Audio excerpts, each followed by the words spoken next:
Question. Okay, Yeah. one question.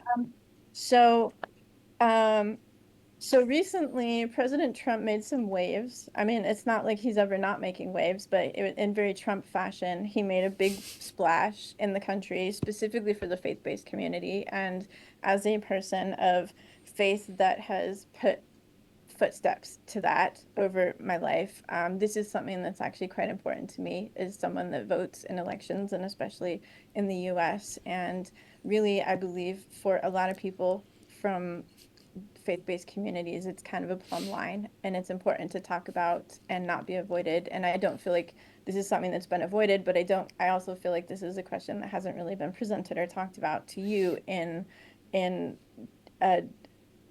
an overtly direct way. So, President Trump quote when he was talking about, I believe it was in the context of signing, was it an executive order or I don't know. He's something? done so many. So I'm like getting excited now. Like, which one are you going I to know talk I about? don't Like, remember which one? which thing it was. I'll have to go back and do some research and come back to you on Okay. which one it was that he was doing when he said this quote.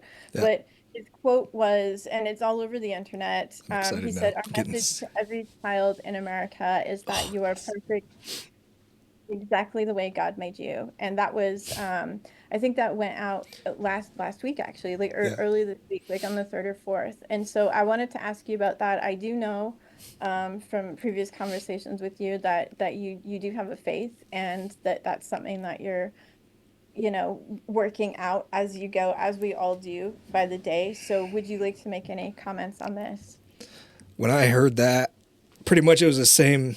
So he was he was telling Congress to immediately pass a law. I think it was like that inflection. Immediately pass a law, or he's going to sign executive action to fix that.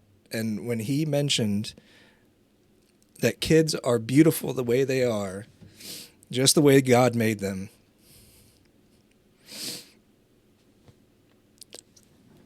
I can't even.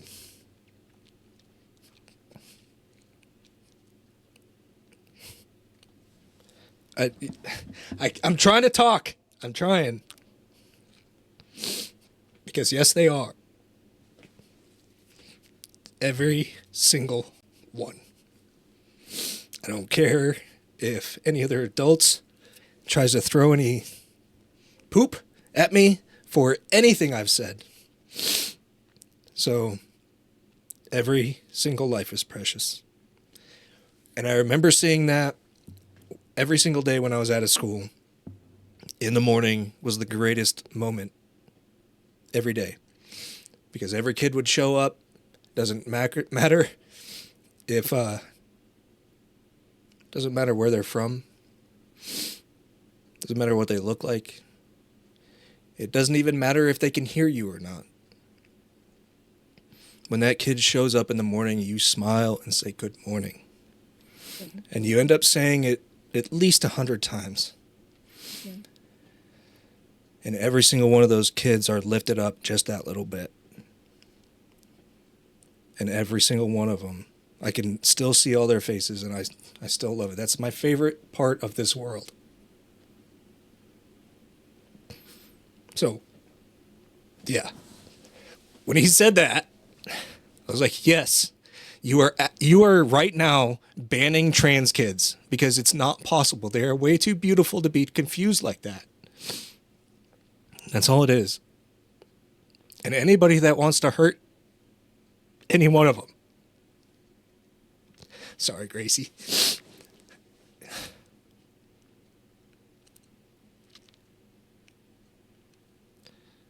There are a lot of different thoughts about what should happen to people that hurt children. I am a father. I've been to war. I've seen the worst. I am willing to do worst if anybody wants to hurt my child. Then I think I'd do the same for anybody else's child. Regardless if they're any of the LGBTQ field. Because they're still a human. Or anything. Any race, religion, any of it. They're kids. Adults are a different story, and we can have words, but kids are kids. They need to stay that way. Yeah. Hopefully that quells that question. Hopefully.